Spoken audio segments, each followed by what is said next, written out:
Ravenshade Conservatory stood at the edge of a quiet European town, its towering stone walls wrapped in ivy and whispers. The school had produced prodigies and legends, but beneath the acclaim was an unspoken rule among students: never explore the lower floors after dusk. Evelyn Hart, 19, a transfer student from Boston, knew nothing of the rumors. She was a gifted mezzo-soprano, desperate for a fresh start after her previous school expelled her for an emotional breakdown during a performance. It wasn't her fault. The whispering had started again. Her first week at Ravenshade passed uneventfully, until she found the sealed elevator hidden behind a curtain in the west wing. It was old and rusted, the buttons barely legible. One stood out, B2, carved not printed. The button didn't light up. "Don't press that," warned Adeline, a violinist who had caught Evelyn staring. "It hasn't worked for years." "What's on B2? Adeline hesitated. "Nothing. That level doesn't exist. Just don't go looking." But Evelyn heard it that night, singing. A haunting choral harmony beneath the floorboards. Ethereal, seductive, impossible. She followed the sound down a narrow maintenance stairwell she wasn't supposed to find.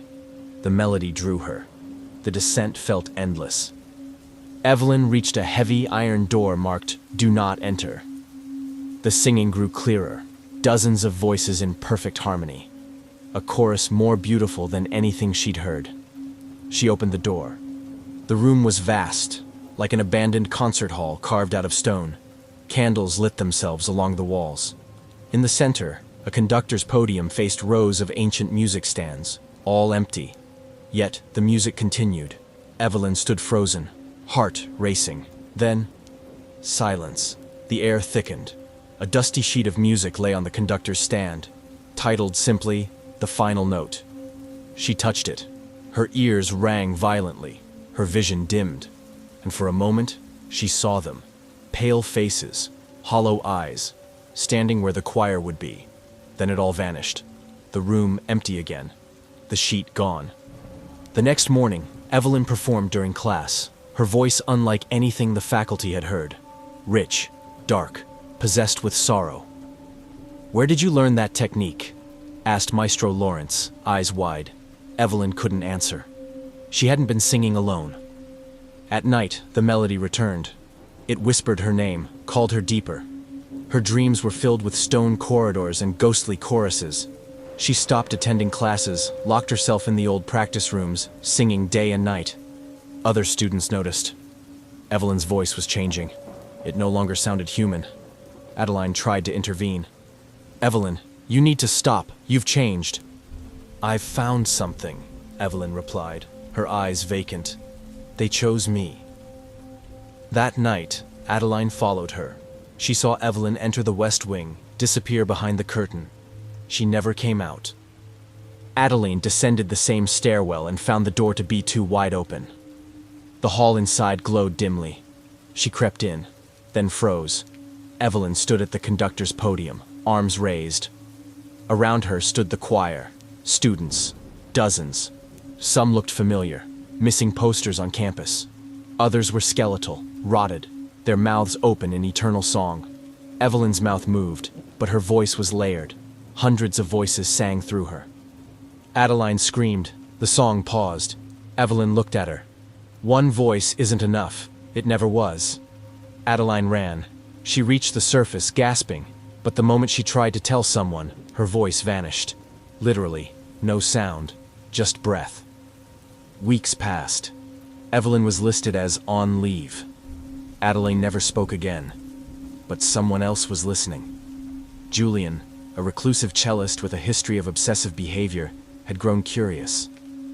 He found the mention of The Final Note in a forbidden section of the school's library, an unpublished composition by Maestro Otto Krieg, Ravenshade's founder. The piece was said to be divinely inspired until Krieg went mad.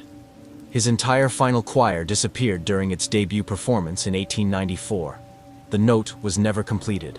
The rumor, whoever finishes the composition would unlock the perfect sound and become its vessel. Julian was hooked. Julian ventured down B2. The music welcomed him. Evelyn stood at the podium, her body no longer hers, her eyes entirely black. "The harmony isn't full," she said. "We need more." Julian picked up a bow. Above ground, students began humming parts of the melody in their sleep. Others vanished. Campus grew tense. Teachers looked over their shoulders. Maestro Lawrence fell down the conservatory steps, clutching his ears. No one could stop the spread. The final note approached.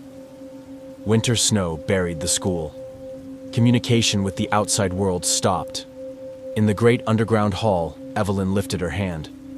The choir, now filled with more than 100 voices, both living and dead, awaited the downbeat. The final measure was written. She sang the last note. It wasn't music. It was command. A sound that forced every living thing to listen, to obey, to surrender. Windows shattered. Brains bled. In the town below, people clawed at their ears. Birds dropped mid-air. Silence followed. Above the conservatory, no sound remained.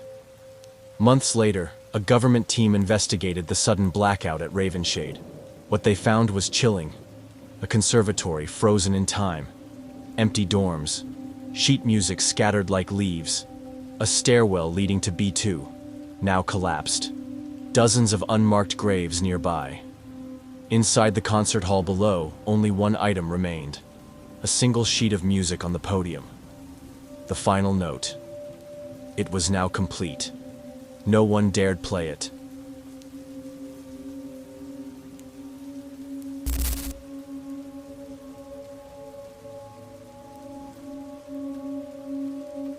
In the secluded village of Elginfjord, nestled deep in the Norwegian countryside, winters came earlier and lingered longer than anywhere else.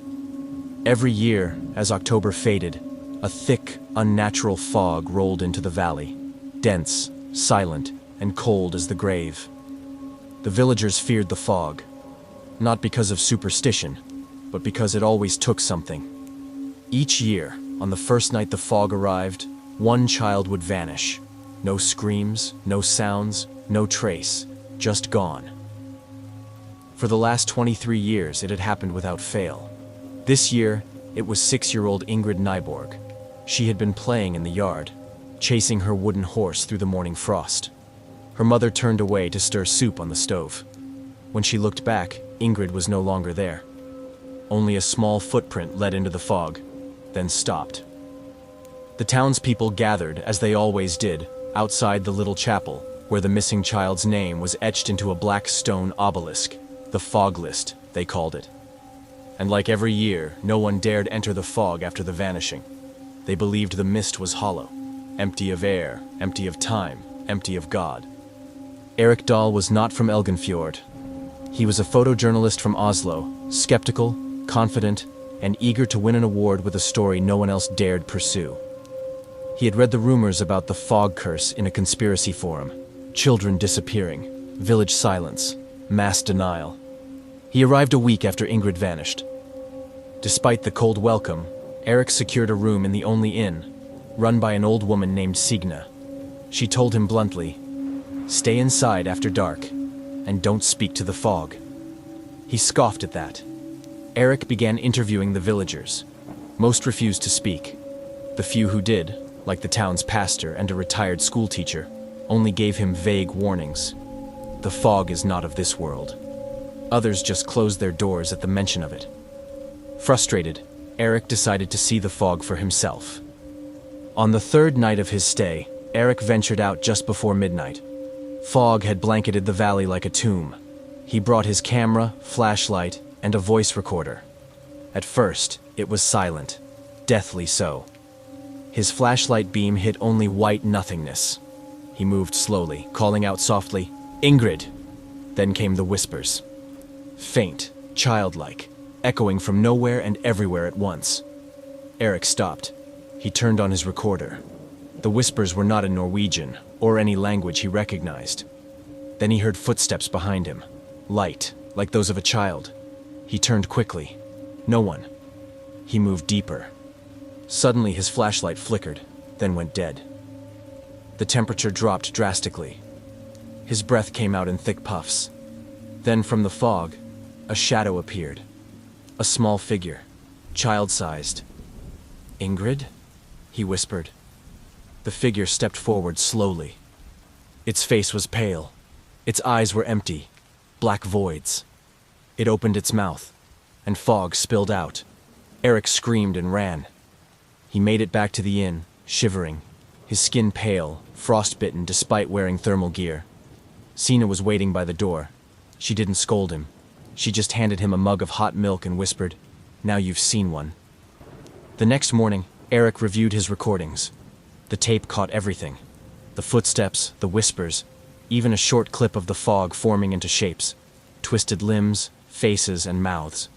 But when he tried uploading the footage to his laptop, the files corrupted instantly. He tried again. Same result. He played the audio on his recorder and heard something new. A voice. Not a whisper, not a child. A voice like cracking ice. "It sees you now." Eric asked Sina what that meant. She sat him down and told him the story passed down only to the eldest in the village. Centuries ago, the valley had been the site of a mass grave.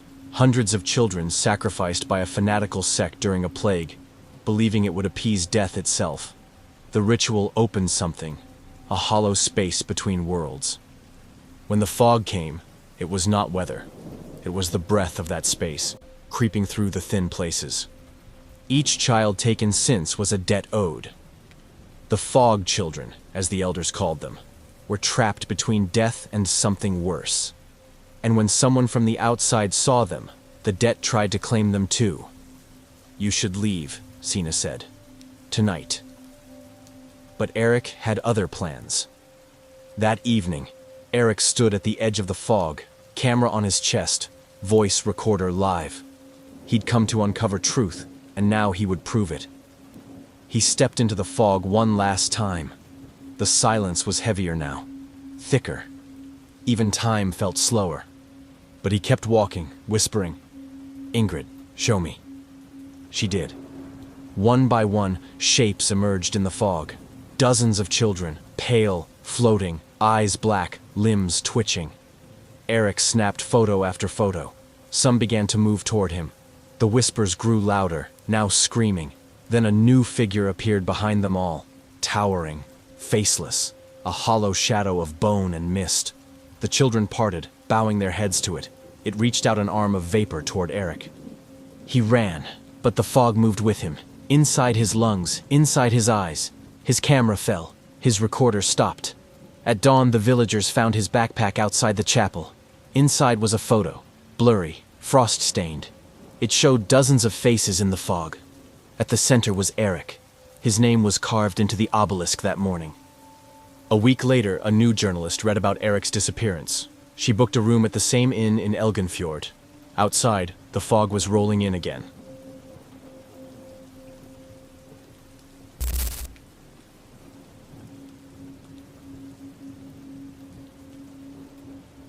Brandon King, a rising star on a popular streaming platform, was known for his outrageous 24-hour live challenges.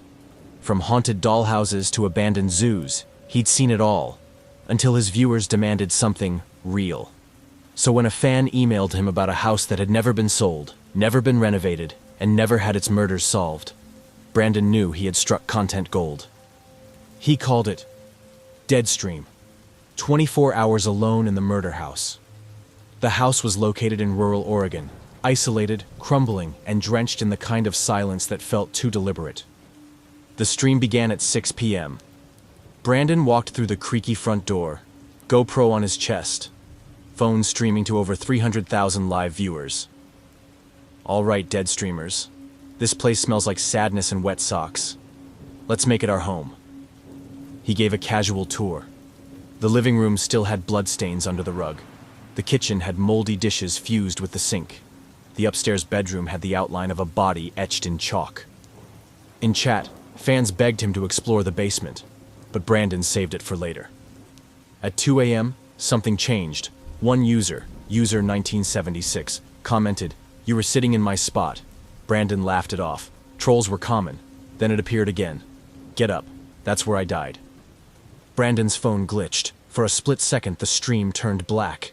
When it came back, the chat exploded with confusion. Who was that behind you? Rewind 2 seconds. There was someone in the hallway. Is that a person or a reflection? Brandon reviewed the clip. In the reflection of a broken mirror, a man stood motionless behind him, pale, tall, and staring. But when Brandon turned around, the hallway was empty. He searched the house. Nothing. Still, user 1976 kept posting. Why did you touch my things? You shouldn't have moved the photo. You'll wake them up.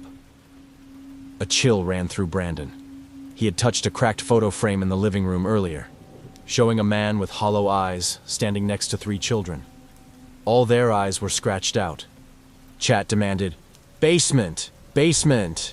Even user 1976 commented, "Yes, show them the rest." Brandon hesitated, but viewers were flooding in. He descended the stairs. The basement was cold and smelled of rot. His flashlight flickered. On the walls were strange carvings, not words, but almost like long claw marks shaped into symbols. Then he found the door. An old, rusted, padlocked cellar door. As he approached, chat exploded. "Behind you! He's coming! Run!" Brandon spun around. No one there. He chuckled nervously. "Man, y'all are trying to get me killed for likes." Then the padlock clicked open, by itself. Brandon opened the cellar door. His camera distorted. Stream quality dropped. What viewers saw next is still debated. Some say the walls behind Brandon moved, like they were breathing. Others swear they saw a hand reach out and brush his shoulder, though he didn't react. Down in the cellar was a single chair, and a phone mounted on a tripod, still streaming. He walked up to it. The phone's screen showed his own stream, but delayed by a few seconds. Then the audio kicked in, but it wasn't his voice. It was someone whispering, "Brandon, Brandon, you're already in the footage." He yanked his camera away. Suddenly, the chat went silent. No new messages, no viewer count. Just a blank black box. When it refreshed, a new message appeared. Brandon is offline. But he wasn't. He was still talking, still walking, still streaming. Only now. No one could see him. Brandon tried ending the stream, but the app wouldn't respond. Then he heard it, scratching from the ceiling. He raced back upstairs. In the living room, the scratched-out photo frame was whole again. The eyes weren't scratched. They were watching him. On the couch where he sat earlier, someone was already sitting. A man. Pale skin. Hollow eyes. Old flannel shirt soaked in brown stains. "You stole my stream," the man whispered. Brandon backed away. I didn't mean... You broadcast my house. You called it content." The lights went out. When they came back, Brandon was sitting on the couch, frozen, eyes wide, mouth agape. But he wasn't blinking, wasn't breathing. His stream showed one viewer, user 1976, and his chat was now filled with only one message, repeating over and over, "You're in my spot." The stream ended abruptly at 6 a.m. Authorities found Brandon's gear inside the house, but no trace of him. His phone was still live, though the battery had long died. Weeks later, the house was torn down, but online, a new stream surfaced under a strange username, user 1976. It's a looped video of Brandon's last few minutes playing endlessly. No one knows who's hosting it, and if you type in the chat, you might get a response. Welcome. There's a spot waiting for you.